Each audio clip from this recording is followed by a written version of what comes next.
Hi, this is Davin and Matt. Whoa, already blew it. In our live stream, Davin and Ben, with our Redline Revisited and Explainer here. We're trying something a little bit different. Instead of having an edited version, Ben and I have lots of stuff to do. So saves us some time from. Yeah. Okay. Oh, even better. So Good. are we live right now still? All right. We're starting over. We're live. We haven't done this before. No. Not in this fashion. So. But if you don't know us already, Davin, Ben, Davin obviously you see in front of the camera and all the Redline rebuilds and most of the stuff we do on the channel. If it's not Tom Cotter, it's Davin. Yep. But yeah, we're here talking about our Buick Nailhead build, do our little explainer video, and Yep. So instead of going through all the editing that you have, we'll discuss how the build went. At this point, we're not going to take any kind of live questions like we do in most of our live stuff. What we'll do though is any questions you have, please comment, and we will answer them in a traditional sense. So with that, here's the donor car for our Nailhead. so we basically arrived on a Buick Nailhead mostly in the sense that it's a unique engine, and we thought it would be cool. Exactly. Exactly. So interesting part about this car is it didn't appear on a Barn Find Hunter, but it came from a Barn Find Hunter location. If you look back at episode 27 of Barn Find Hunter, Tom, I think in the very beginning of the episode, talks to a guy that's driving his lawnmower, mowing his yard, and about a place next door. And that place next door, we ended up not being able to go in there. The guy wasn't there, and we were warned to not go in there, that the police would show up. So we took his word for it. But that guy's place is actually right down the road from where Davin lives. Yeah, a mile down from my house. And it's one of those places you drive by all the time, and it's like, man, I wish I knew what was inside of there, but I know I can't get in there. And I was really hopeful that Tom was going to be able to work his magic and get in there. But longer story short here, end of the day, there was a very large auction almost 6 months after that, maybe even less than that, maybe 3 months. And this was acquired, dropped off at my house, and we brought it into the shop and proceeded. Now this is a 1965 Buick Wildcat with a 401 nailhead, and the body looks a lot better right here than what it truly is. A lot of it is, it looks savable, and there are some good parts of it, and those parts are going to be pieced out and so on and so forth. So good stuff will not be crushed. Bad stuff will turn into pop cans, I guess, or whatever they do with it. So first and foremost, start getting get access to the engine. You can see it sat for a long time. There was some pretty tough stuff even inside the carburetor. There was no air cleaner and that on it. Basically just started tearing stuff out, and we did some cutting, some heating. You can see the tire was flat on one side. But overall, I mean, it came out pretty smoothly. It definitely greasy, grimy. No initial apparent reason why this car was actually parked. After soaking for about 3 months with some different solutions, we could not get the motor free, because initially what the thought was is that we would take in and do a will it run type of function on it, and turn it over, and well, as we go, you'll see that that was never going to happen. Actually, remind me when we get to the smashing part. Okay. Something that Mikey from Thurlby told me. Oh, okay, cool. So here, starting disassemble, get the transmission off. Wasn't sure where it was locked up. In my mind, I'm always optimistic. All right, it'll be this piece that unlocks it, meaning the tranny's locked. No, the starter wasn't locked up either. We got into problems, obviously, just because we can't turn it over. I can't get to all the bolts on the torque converter. Did the best I could do to, actually the torque converter was salvageable. That pad can be welded back on and was actually returned as a core, or turned in as a core. Then the flex plate became the next problem as we go here, because it could not, I got all the bolts out of it, but it could not get it off the hub without bending it. And at that point said, I tried heating it and all that type of stuff, and just nothing was working. Did some quick investigation, found out that the, flex plates were available, and proceeded to torch it out of the way. Zip, zip, zip. Oh, there you go. Good still frame there. Yeah. I'll leave it on the good still frame while I just say a lot of you might be aware of a lot of this stuff already because we've been doing our Redline Update videos. Right. And if you aren't aware of those, go back and watch them. We fill you in on a lot of the details and really show you the stuff as we go. And it's I mean, we've had really good feedback on it. We've got lots of good views on those videos, especially the one where you're smashing the pistons out, which is coming up here. Yeah.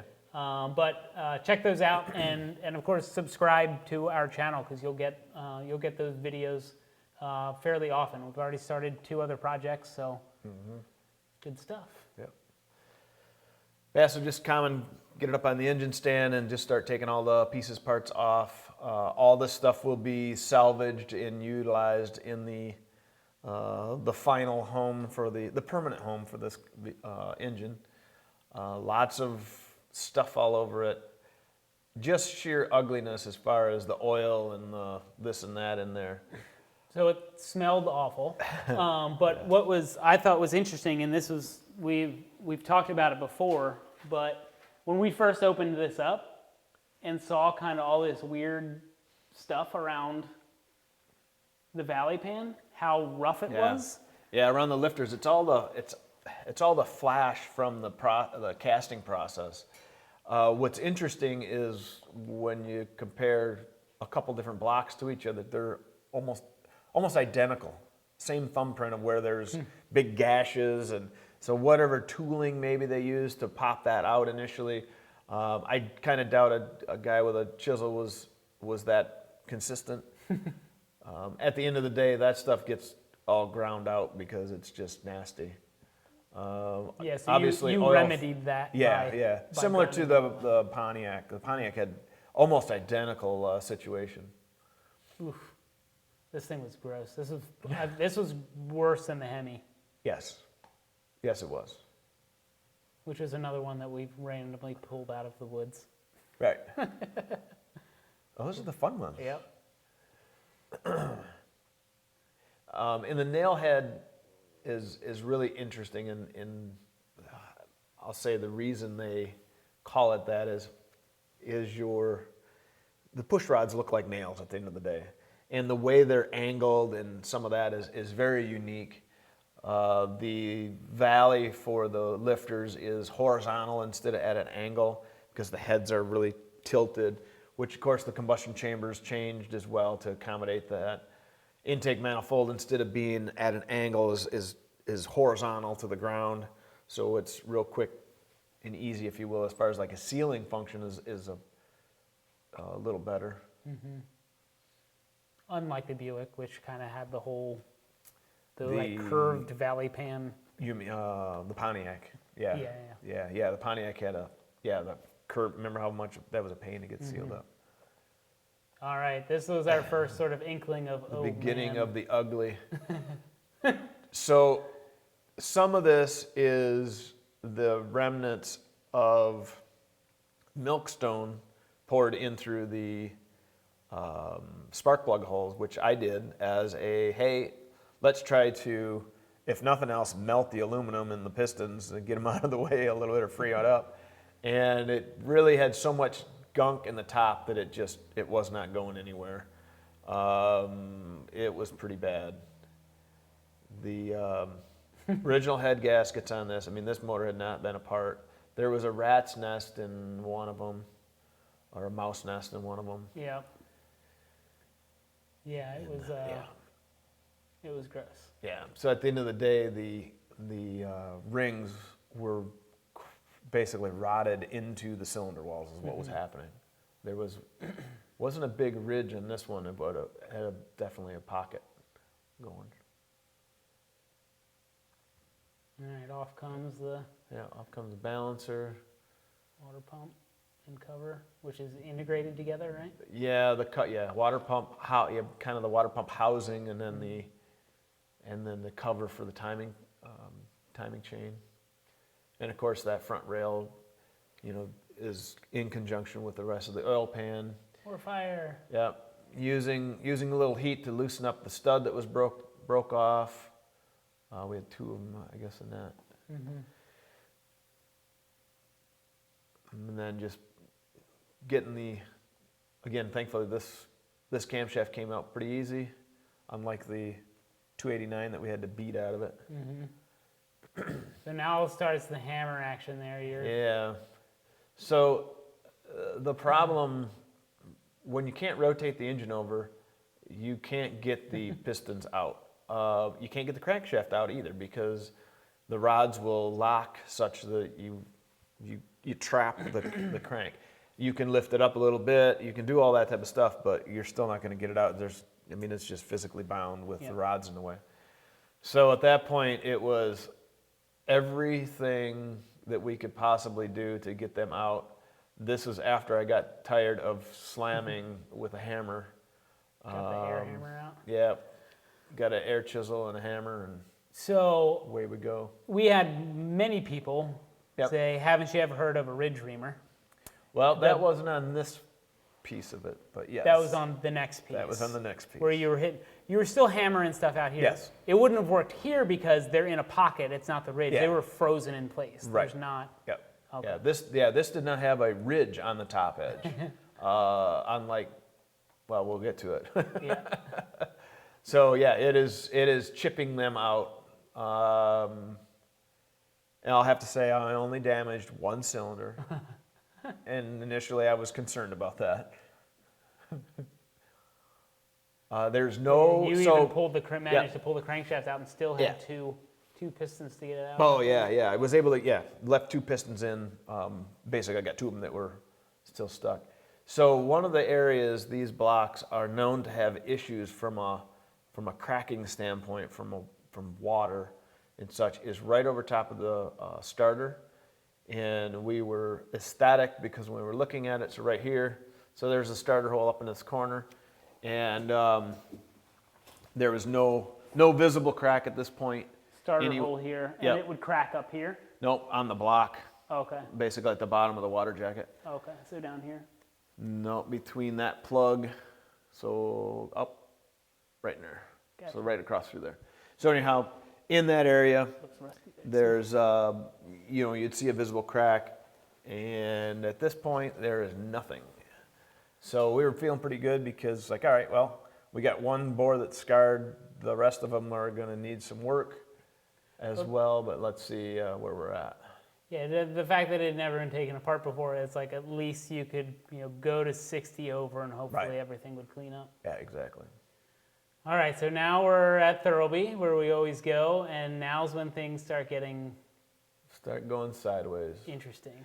So the deal with there was a couple of concerns going into this. Obviously, the crack in the block, which you always have, right? If water was left in there and it froze, it'll crack.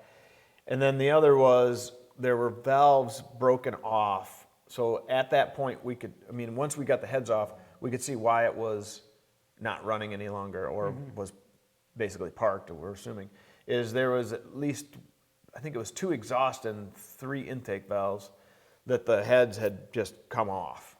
Now, a couple of them might have come off afterwards from corrosion in that. I kind of doubt it. It looks like they were pounded off as well. But so here we're knocking everything out. But the danger with what I've been advised from Russ from Centerville Auto was that if there is any issue with the seats, you have to get a new set of heads. So unlike every other set of heads that we've used, if the seats are bad, the seats are bad. You cut them out and you stuff a new seat in and away you rip. Well, on these, basically, the way Buick designed them, they maxed them out as far as they thinned everything up. It is, call it a one-time use almost, to where if you needed to take and cut that seat out, there was no ledge left to hold the seat. There you go. So yeah, perfect. So there's the exhaust, and it is rotted. There's no way you could ever get a seat machined into that. And if you cut it out, there's not enough material to hold the seat. So yeah, what you were saying is the amount of distance here isn't enough where it would leave a ridge on the bottom for a new seat to set on top of. You would just push the seat directly. Yeah, because the seat's not backed up by the wall of the chain or your runner. Yep. Where normally you'd have your runner, up in here, and then your seat would be right over top of the runner. The seat is cast into the runner. So it's like pedestaled out there, it hangs out. Well, when you machine it, if you cut it to put a seat in, there's nothing. You have nothing to hold it. It's suspended at that point. Mm-hmm. So I'm going to go back here. Yeah. This was our sort of first inkling of with the block in terms of, man, we might need to sleeve these. Yep. So you can see it has a little ridge. Honestly, that ridge is not that bad, meaning that wasn't the biggest concern.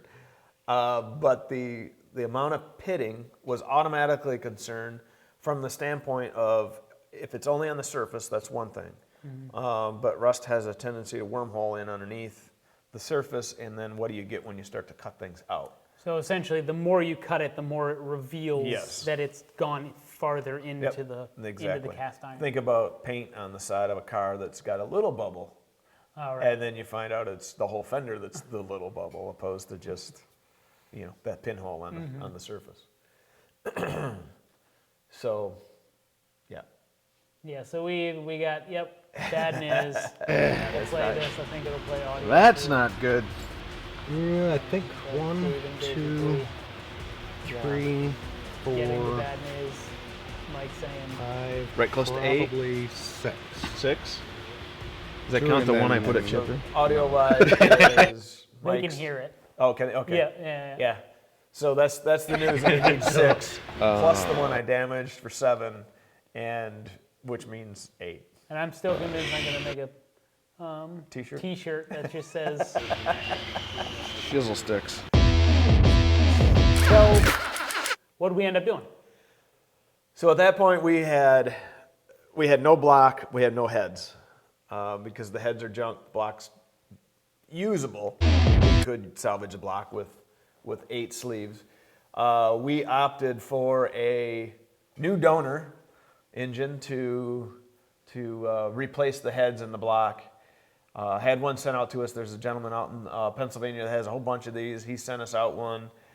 We got it probably, I think it was probably almost 6 weeks later time frame by the time we actually got it. And then we started tearing it down. My mind says this will be easy. It turned over. Sweet. I'm not even going to bother putting this on the engine stand because we're just going to rock this out, get it apart, get it over to the machine shop. And then it didn't work out that way. Not so much. More hammering. So this is where we did a Redline update of this portion of it. And ain't you never heard of a ridge reamer? Yep. So I'm going to tell you what Mikey told me, which I thought was interesting. He said, yes, in some cases, a ridge reamer will obviously help you get those pistons out. He said the problem is, and he said that they see it all the time in the machine shop, is people use the ridge reamer and they go too far. Yep. And then something that could have cleaned up at 30 over now won't clean up till 40 over. And that's Or 100% 60 why over. I didn't use a ridge reamer. And because I've always been told the same thing, is it's really easy to screw it up. Yep. Worse than what it already is. So, yep, I could have saved myself a lot of effort, but at the same token, it wasn't worth it. Now, does that thought process come from you want to be gentle with, you use the ridge reamers so you can reuse your pistons, essentially, or you can... To some extent, yeah. I mean, you could. I mean, you could if you just, but the same token, if that bore is wore that much, you have a big ridge, all your pistons aren't reusable in that block. Because they're not big enough. Right. So. Cool. Yep, so here we are. We kind of skipped through the cleaning of this block. I mean, it looks exactly like cleaning the other one. You've seen the other one, same thing. So this is the new block. It's getting all the machine work done to it. This one did not need the anything, if I remember right. No sleeves. Yeah, nothing. just a bore.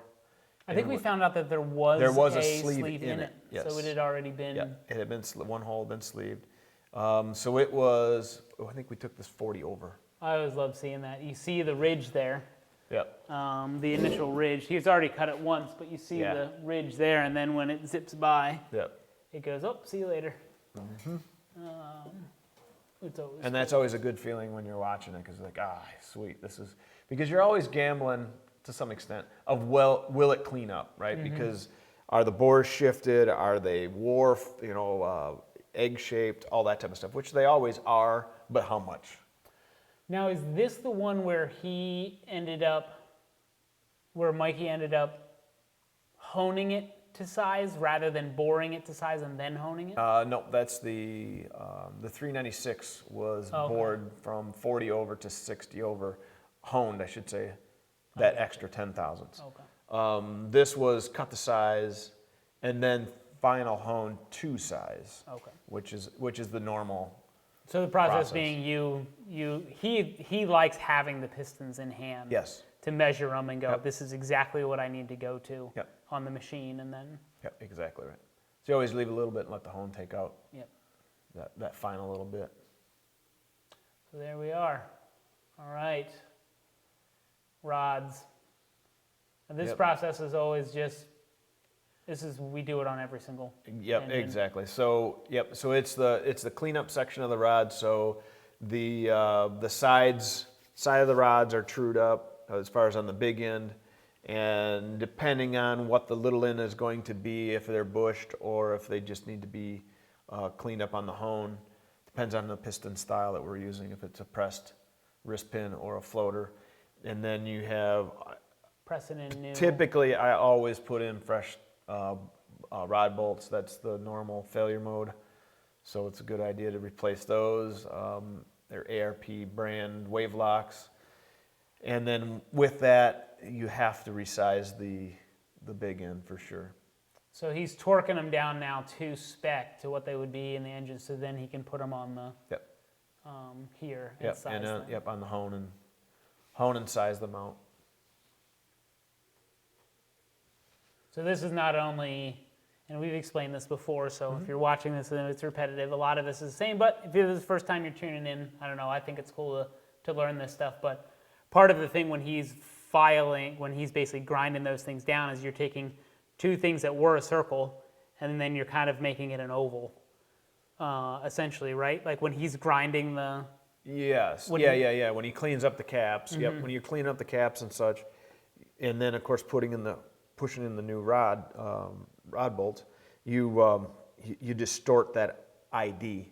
So then this hone goes through and trues that back up. So it's not just sizing it; it's legit making it a real circle. A circle, again. Yep, and then the top piece is the checker. And then back over to the heads.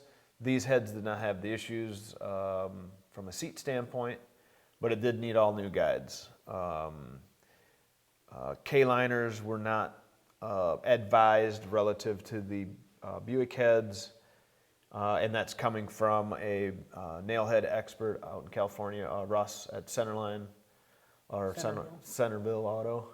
And so he advised brand new guides and the clearance on those as well, as he's spec'd out. Number-wise, if I remember right, is 2,000s to 2.5 on the intake, 3, I think it was 2.5 to 3 on the exhaust. Gotcha. Basically just shifted. Exhaust clearance is always larger because the exhaust valve gets larger because of the heat and the material expansion. So he did do some work on the seats then? Grinding the seats, or cutting them. So he runs a 30 on them, cutter. You can cut the seats, but as long as you can't go too deep. If they're sucked in, you can't do that. But if typically you can come in and you can clean up the seat if they're not pitted, just like anything else. You just can't replace the seats in this design. And of course, at least that from looking, there are no aftermarket options for a Buick Nailhead. There was a gentleman that was doing them at one point in time, but those are not available from what I could find. I like putting in a nice wide shot of Thurlby every once in a while because it's just, the place is wild. It's so cool. Yeah. And I mean, these shelves up here with like new old stock parts and all that sort of stuff, that's where they like randomly found that piston for the motorcycle, for that Kawasaki that we worked on. Right, yep. They were like, oh, I don't think we could order this. And then I think Mark said, we might have one of those sitting up on the shelf. And sure enough. They had a gasket set for the that 331 Hemi sitting there too. It was a little crunchy though. We couldn't use it, but it was interesting that they had it. Yeah. And miscellaneous valves and all kinds of stuff. And so here they are surfacing. Yeah, resurfacing the head, the surface that goes against the block. All right. And here we jumped over to our Traverse body and paint for our taping off and painting and sudsing up the block and get all the machining oils and grinding, honing fines out of it. I run a brush, engine cleaning brush kit, run that through all the holes, tap all the holes to clean them out. And there's a brush going in and out of the cylinders. Yeah. It's Dawn dish soap in a bucket and a hose. I believe your line in the Redline update was, it's good for ducks. It's good for ducks. And then somebody commented on YouTube when we tried to start our truck project that we were using a Dawn dish soap bottle for the fuel. And somebody said, good for ducks and old trucks. I like Excellent. Yeah. So yeah, just clean everything out. Again, you can't be too cautious when it comes to that. Yeah, the cleaner and better it is, the better the tape or the better the paint will stick. And in this case too, so typically I like to use the brass freeze plugs. I don't like to paint them though. I like the contrast, aesthetics. But only steel were available in the time we had for the Nailhead, and because of the size, they're kind of an oddball. One was just ridiculously big. Well, you can see them on the side there. So that's why these are steel. They've been scuffed, so paint's going to stick to these and they're going to blend in. You can also see where I went around the block and deburred any flashing in that externally as well as internally. And that's, again, not just for looks purely, but when those little points are sticking out, it's harder for paint to stick to it. Yep. All right, so unfortunately... So here's what it would look like. Here's what it looked like when it got into the paint booth. And then... Everything's taped off, wiped down. Snap your fingers and it's painted, yay, because I had not one, but 2 GoPros completely... Take a break. Not function correctly. So unfortunately we didn't get that piece of it, but here's... I'm happy that I snapped a couple iPhone photos because that's what I ended up Oh, is that what this using is? for this. Nice. That's all I ended up having from the thing. So this is, I'm going to call it Buick Blue-Green? Green-blue? Blue, yeah, something, turquoise. Something. It's very similar to an Onan generator. So this is a paint that I had, actually I took on the timing cover after I got cleaning that up, the aluminum piece. I had an area that was just big enough and still the original paint. Obviously had gone through some heat cycles, but at least it had something to work with. And I had Thurlby's paint department scan it and come up with this rendition, which looks pretty good. I mean, obviously in person and then here will always look a little bit different, but in person it looks really good. I had a heck of a time color correcting this video to make sure all the blues looked blue, because there were some that looked blue and some that looked green. I believe it. Everywhere. I believe it. And I like to do the best I can to tape it off, and I always miss an area here or there, but it's the self-removing tape is the trickiest part. It's like, changing your oil. Well, and also the fact that it knows to wait to when I'm shooting video. Right. Like, that's the most important part. Yeah. Well trained. Yeah. Self-unpeeling Synchronized. tape. Yeah, this is the synchronized valve train for the Nailhead. Yours may not be as trained as this one is. We have a lot of jealous people on our YouTube comments about the fact that our parts do the work for us. Yeah. So as in all the builds, go through and set the spring heights using shims. The idea there is your springs have a specified load once they're installed with the valve and the retainer. So at that height you want, whatever that spring pressure is relative to the cam as well. So you're actually getting a reading off of this, and then that tells you what are you putting. Yep. So that black deal with the numbers on it, that is a micrometer in a sense of a measuring device. It's in 10,000 increments. Well, actually, it's got all the increments on it, but it looks like 10,000 big increments anyway. But anyhow, you set that in there, you tighten it right up, pushing the retainer up there. You can just see it at the end, and then there's a area of graduation to read that number. Oh yeah, so now it's up. Yep. And then you use your calipers, right? For the shims. Yeah, to know what shim I need to put in there. And then always put the shims in, then double check it. So you got shims Yeah, there's down shims there right there in the bottom corner. Bottom left. Yep. So now we're on our final assembly of the heads anyway. And I utilize some grease actually to help the keepers stay in place so they don't fall so much. Get a little stickier. Obviously the grease goes away with the hot engine oil later on. It's no big deal.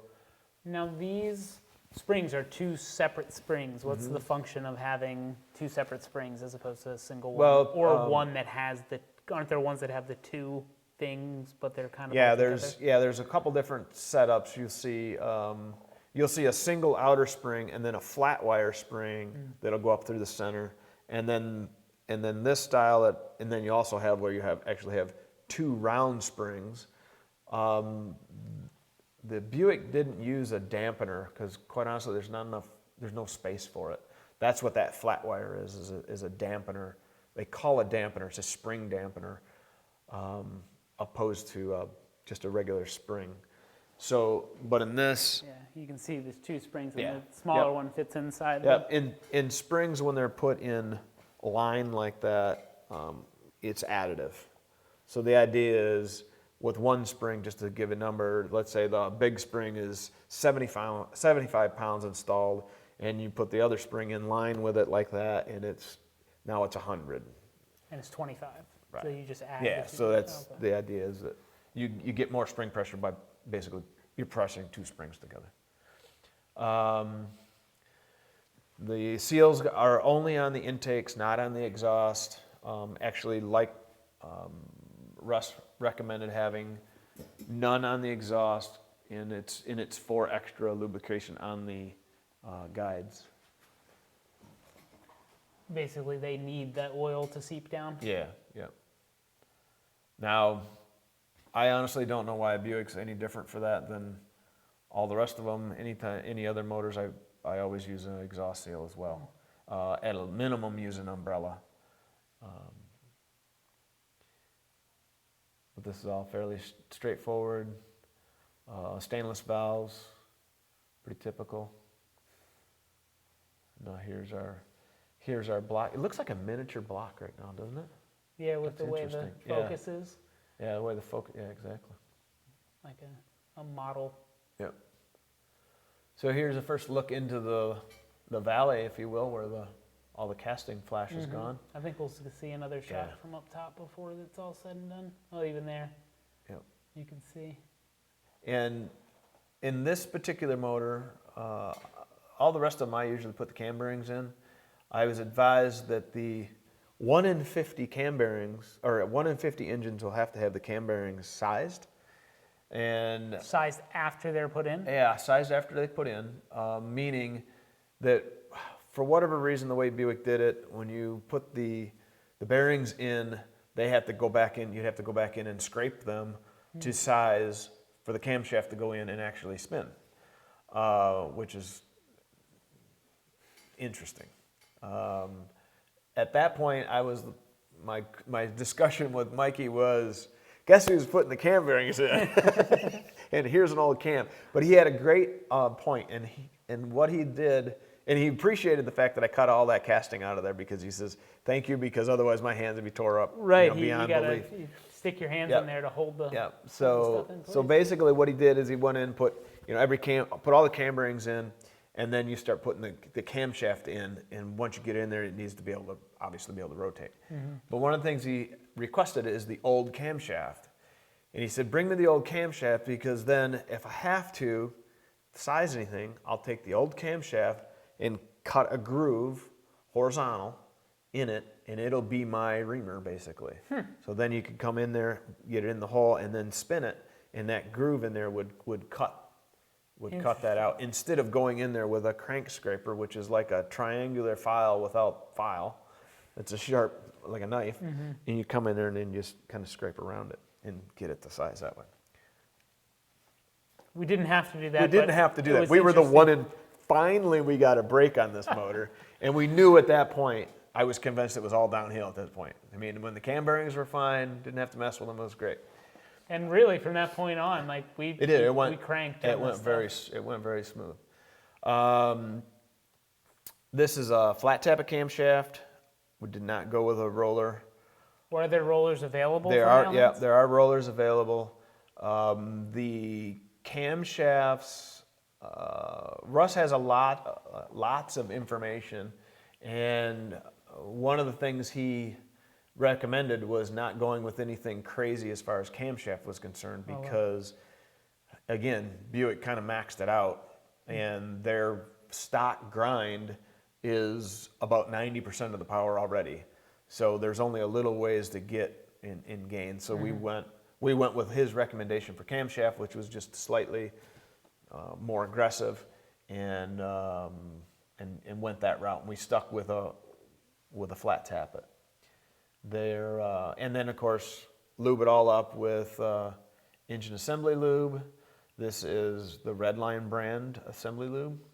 I've found that is my favorite at this point. It stays where I put it. Yeah, there's no. And the time lapses when we use the molybdenum. Is that you would see you'd squirt it all on there, then you'd watch it all go. Yep. You watch it move. Yeah. Yeah. So at this point, we're putting in the main caps, all the insert bearings, and torquing everything down and checking everything for size, making sure that my dimensions were all correct to give me the oil clearance I wanted. And then you use the original Yep. bolts, main bolts, Yeah, to usually- do all that, but then Yeah. And then long term, I put studs in it. And you can always argue whether they're needed for stock application or not. And my opinion on that is why not? So you'll notice that here, that is still a stud. Yeah, the one closest where the oil pump is at. Yeah. Yeah.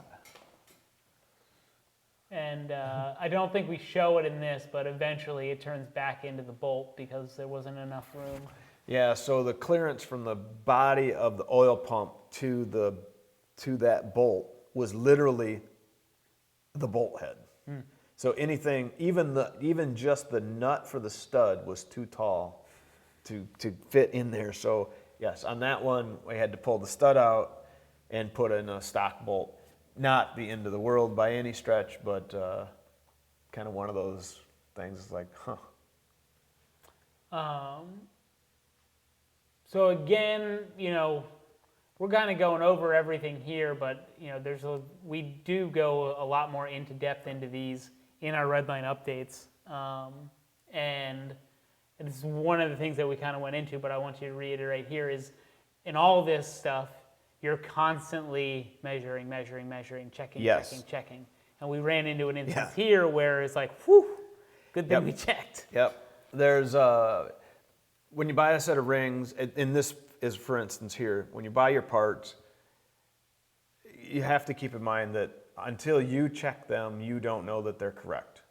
So in this instance, I went through, put all the rings into the bores, and double checked all the in gap, because you want to have the right amount of in gap, because if they are too tight, what'll happen is as they expand, they'll butt together and then basically just destroy the bore. So going through that, I'm putting all the rings in, and one of the compression rings, the black ones here in the picture, it was, instead of being like 16 thousandths ring gap, it was closer to a 1/4 inch ring gap. And it wasn't even the right diameter. It was goofed. It was like for a smaller piston is what it amounted, like majorly smaller. So somehow in whatever process, we got one ring that was bad.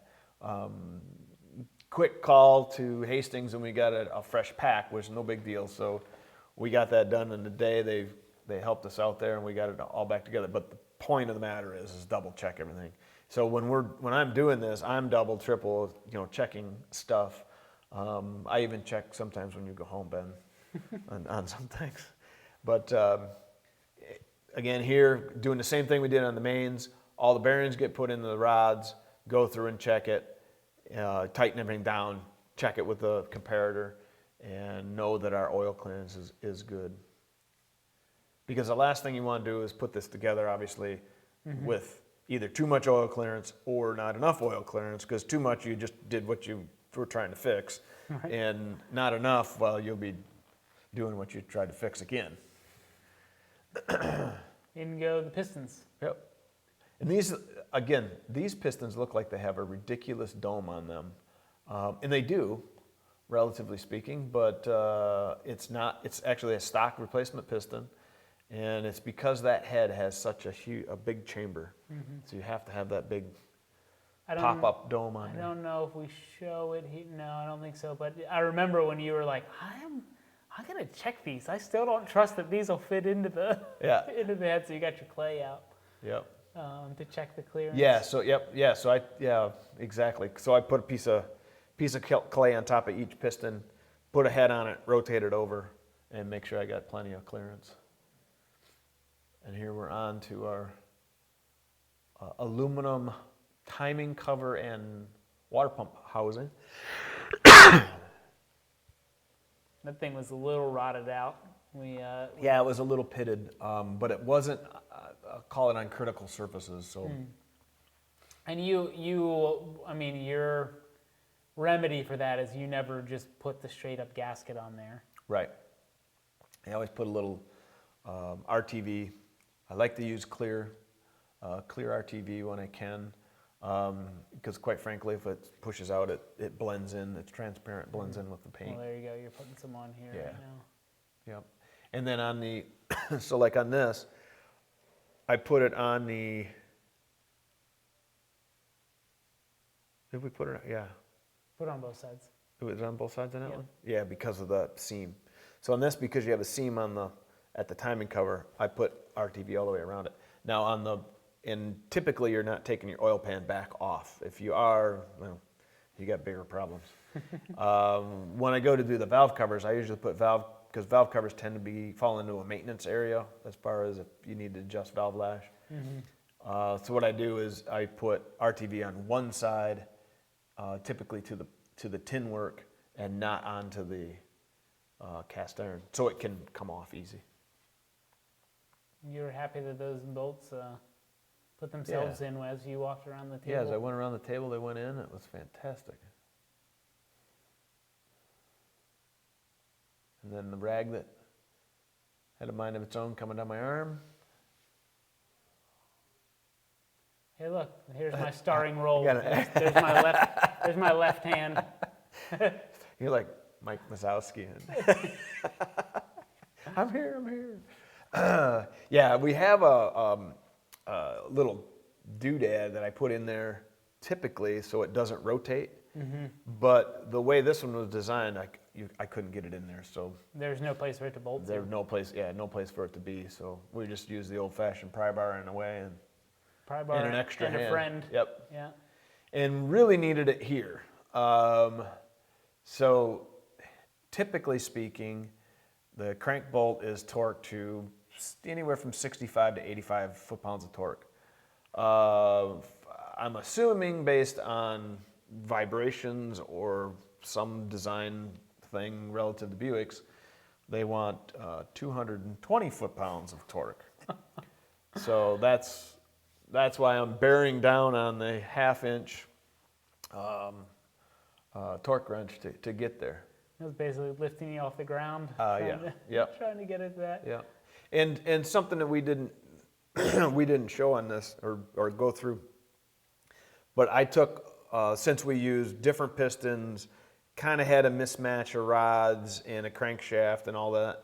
I took that down to Apex competition engines, and we went through and completely balanced it. So it's a nice, smooth, balanced assembly now, and it shows already. Come the fresh heads. Yep, fresh fresh head gasket. This is like a graphite composite deal. Now, having been our sort of first rodeo with the Buick, there is some question with all this of where all the bolts went back in, and the importance of, and we've stressed it in some of the DIYs and things that we do, is like take pictures. Yep. And it will be helpful when you go back together and you go, oh, these two bolts are different, and I don't know which one goes where. Yeah. So in here's a good shot for it. So at this point, I know I need 2 of those studs. I make a best guess of where they should be because my filing system misplaced my thoughts on where they needed to be. At the end of the day, those don't go there.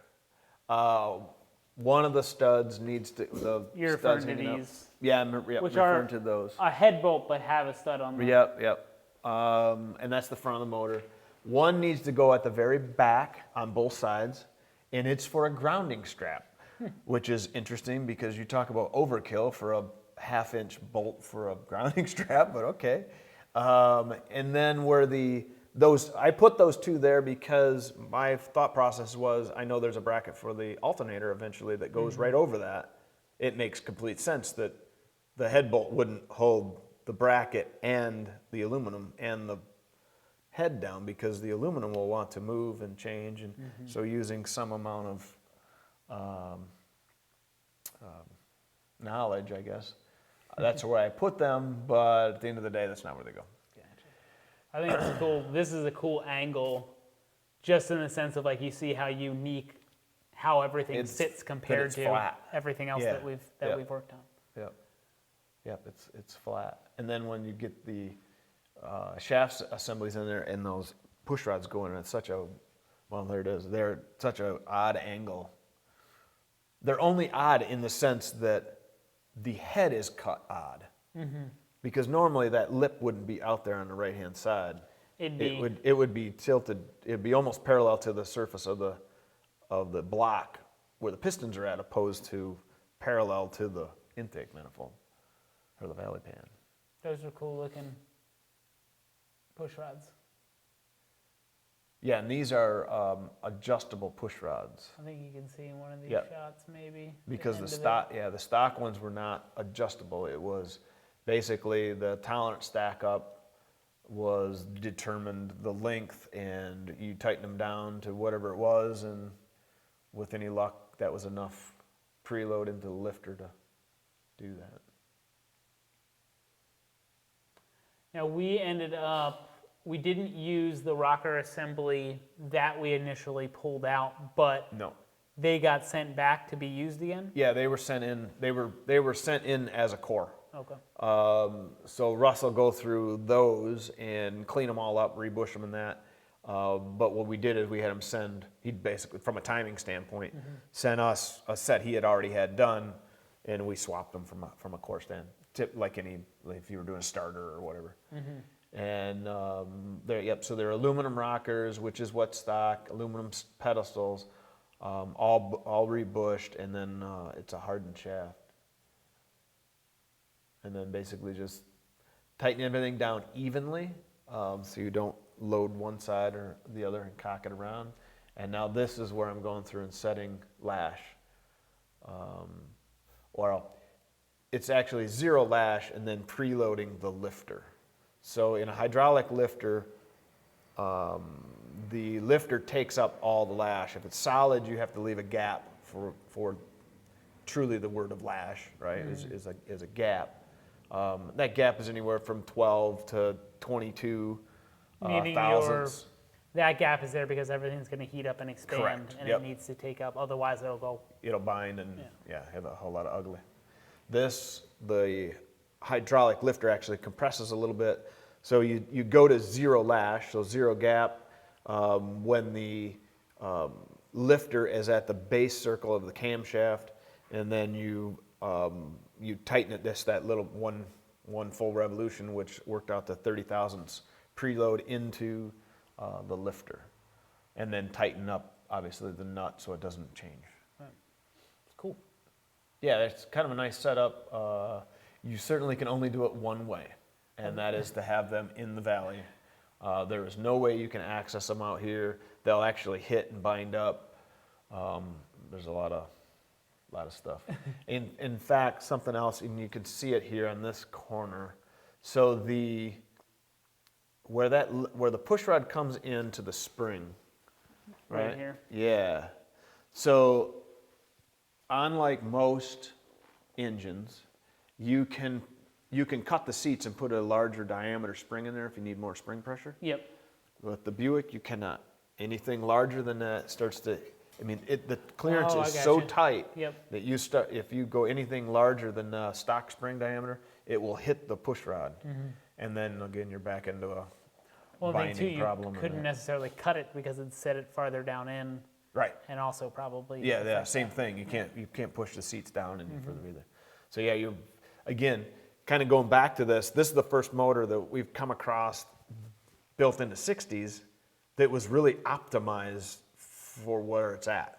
Meaning, most of them you can do all kinds of crazy stuff to them and changes and this and that. This you're kind of stuck. There's a few minor things you can do, but for the most part, there's not a whole lot you can do. This is one of those shots where, you setting lash, well, it takes you a solid hour, if not maybe a little Yeah, bit because more. I double and triple check it. And this is where I go.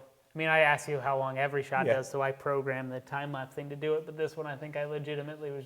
I think I may have actually left for this I one. did. I think you left and bought yourself a new pair of pants that day. Is what you did, or shoes or something. Did I? No. I don't own any new pairs of pants or shoes. But it's along those lines, right? Yeah. No, I Went and got something to eat, whatever it was. I may have gotten you something to eat. Yeah. That's typically the case. You keep working, I go Yep. get some food for us. So the fuel pump on this is driven off the camshaft, similar to the 289. It's got a eccentric piece of cup on there on the front of the camshaft. Big arm that goes in there. That's what actuates it. Water pump, fresh water pump on. Fresh powder-coated pulley. And then what's that? That's just a crossover tube? Yeah, so the intake manifold doesn't have any crossover tubes for water. So if without that crossover tube, the right to left bank would be isolated. So you wouldn't get sufficient water flow. So it doubles as the thermostat housing as well. The only thing I find from a design standpoint that I think is hokey is there's like a big O-ring between the water pump and that cast iron piece. Right as you're coming in. Yeah, here. right there. It's actually in the water pump at this point. And I just find that kind of suspect. But I guess it works. And then, onto the exhaust manifolds. Now, you'll see here that we did not use any sort of gasket. All we used is high temperature RTV. Going back to Russ, he recommended that you do not use a gasket. In his words, Buick never used a gasket. I honestly don't know if that's true or not. But the statement was if you use a gasket in there, that when you crush the gasket down and then the heat cycles involved, the manifolds will crack. So if you don't have that sponge of a gasket in there, you don't have an issue with the manifolds cracking. So I've done this multiple times on different engines that I basically went to go put together and didn't have a gasket anyway, and just used the high temp RTV, and was so comfortable with that, and that's where we went about. And what is this? Are the I keep pointing Yeah. like it's the projector like we Yeah. used to use, but the exhaust manifolds, are they painted? Oh, or what's yes. the like they kind of have a Sorry. raw look to them, but nope. they're Good point. So we've used exhaust manifold dressing where it goes on gold and you bake it and then it turns colors and then it stays fairly nice. On this engine, the Buick, and then on the Pontiac, this is Cerakote. It's from West Michigan, Cerakote, out of Grand Rapids, Michigan, and they coated these for us. And it is honestly phenomenal because it's thin, so it's not like a real heavy, globby looking coating. But it's nice and thin. They actually don't bake it. It is a ceramic, so meaning it's a mixture like an epoxy type of function. And yeah, it goes on real nice. They spray it on and go through their process to make it pretty, and it holds up really well. You'll notice that in the Pontiac video, nothing smokes where it's usually continuing the bake off. And also the Pontiac and no, maybe we didn't use Pontiac. Take that back. It's not on the Pontiac. It's on the big block, on the 396. So the Pontiac actually has the other stuff on there, which is holding dressing. up, but this looks like it's going to hold up a whole lot better. Cool. So yeah. Now here's what you were talking about earlier, where you only coat over, up in the top of the Yeah, screen there. yep. You only do that clear Yep. RTV on the one side, so you can reuse that gasket. Yeah, exactly. So the gasket is stuck to the valve cover and not to the head. That way when later, if you need to lift it off there, you can go. Last look in the valley pan there. Valley before. Everything's lubed up. We spun this as well before we put so it's been, we primed it right before we put the distributor in. So everything primed, made sure we had oil coming up to the top of the rocker arms. It primed up quite nicely. What was the one that we had that just took forever and ever The and ever Hemi. to? Oh yeah. The Hemi was disturbing, how long it took. Yes. So real quick here, on that stud right there, Ben, right? The stud in the front of the manifold, yep. Right here. Yep. So that stud, I forget what it actually holds when you're all together, but my point is these are stainless steel bolts, and that was like a 3/8 bolt going into holding the intake manifold down, and a 5/16 stud coming up. You can't buy anything like that. So one of the things that I picked up on somewhere along the lines is to take 2 bolts, pinch them with a pair of vice grips or in your vise or whatever you have to hold them, and then I usually line up from aesthetics, but your hexes, line them up even though they're 2 different sizes, and then take a TIG torch and TIG around that and make your own stud. Now it will be slightly taller than the original because of the width of the head, but if it's just holding, I think that holds I forget I think it's the fuel filter is what it holds actually, bracket for the fuel filter. So that height isn't going to matter there. But point is, just because you have all stainless, and you can't buy a stud, there's ways around it. Gotcha. So carburetor's on. Yep, carburetor's on, and one of the 1-wire MSD distributors instead of points. I'm done with points. I hope. And then voila. So fresh wires, plugs, air cleaner. It is looking good. It is dressed up to go downtown. Yeah, it is. The video really doesn't do it justice of like how much it kind of gleams. Yeah. I guess it's. Yeah, because we shot that too with so it's a single stage paint, which typically does not. you don't put any clear coat on it after that. Daryl insists to put clear coat on top to make it really pop and dance. So yeah, and it does. Yeah, it looks really good.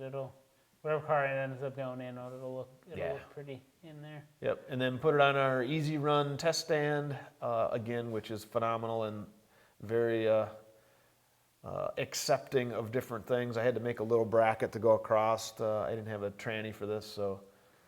All right, and I think here they can hear the audio, so we'll just Be quiet. We'll just Let's be see quiet it. and we'll let it rip here.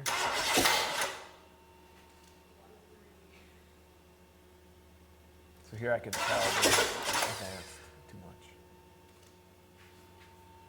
This is literally like this is how it happens. feels This advanced. is dead honest the first time we were spinning this.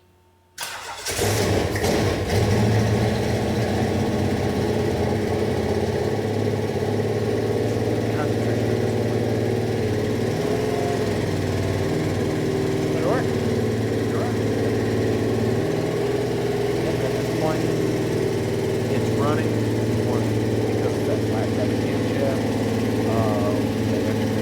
The oil and all that. The idea behind the clock behind there is our 20 minutes of break-in, 2,000 to 2,500 RPM for the cam spec.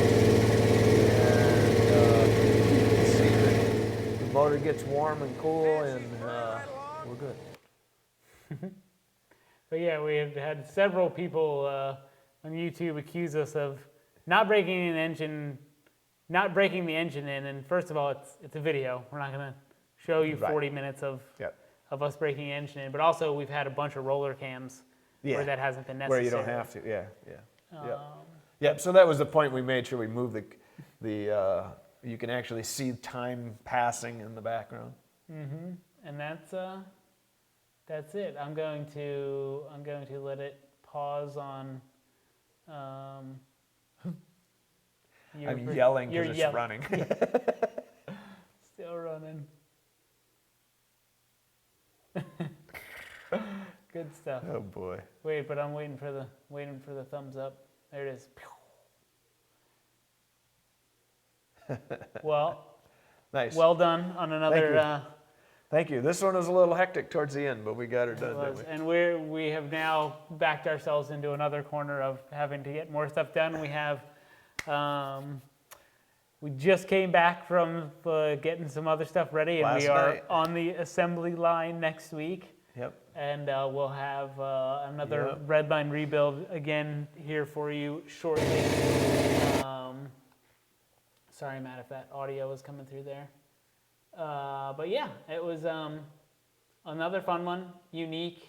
I learned a lot, and it's actually fun when I shouldn't say fun that you don't know the stuff as well, but I gotta figure it out too. it's I feel like sometimes I can almost be helpful in the sense that you'll say something out loud and I'll say, well, what about this? And you'll go, oh yeah, and then all the wheels are turning, and then you're like, all right, cool, we're gonna do this, and this, and that sort of thing. So that is it. Like Davin said earlier in the video, sorry, Matt, sorry if you guys are listening and watching this right now. I'll leave it there. But yeah, if you guys have any questions, leave them in the comments and subscribe and share and all that fun stuff, and we'll do our best to answer comments and all that fun stuff. That's right. Make sure you spread it to your closest million friends and wave a rip. That's what it's all about. All right. All right. Thanks. Sweet. Another one down. We'll see you next time. See you.